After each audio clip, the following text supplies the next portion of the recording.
the decline of the exchange rate is primarily, in my view, driven by what is going on in the US now. So it's really the dollar that is increasing rather than the euro decreasing. And the big driver of this is the very different positions in the monetary policy cycle that the euro area and the US are right now. We are very much out of sync in terms of policies, monetary policy. The US Fed is increasing interest rates very rapidly. The steps, I think the markets are expecting 9 times increases of the interest rate this year. Whereas in Europe, this is a lot more timid.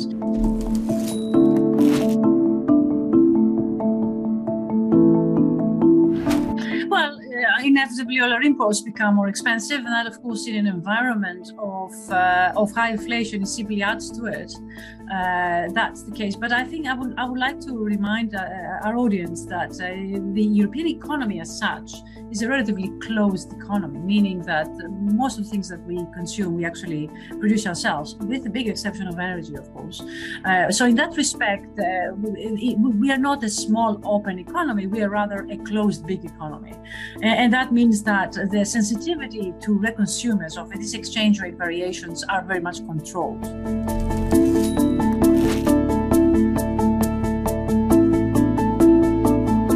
Germany, the Netherlands, Italy, of course, the countries that are big manufacturing exporters outside the EU borders, outside the Eurozone, in other words, they are the ones who will benefit from this attractiveness of the euro, right? Because European exports now become cheaper and therefore they're more attractive.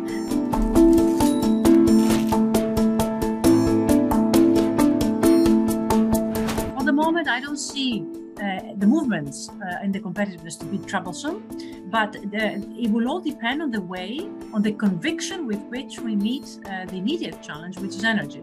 If we bring our heads together and we solve energy in the next 6 months, all of this will be reversed, in my view, and the effect of the asynchronicity of monetary policy will matter less. If, on the other hand, we don't have a convincing answer to the energy problem, that will affect our competitiveness. And therefore, that will be a very different story and much more troublesome for the European economy.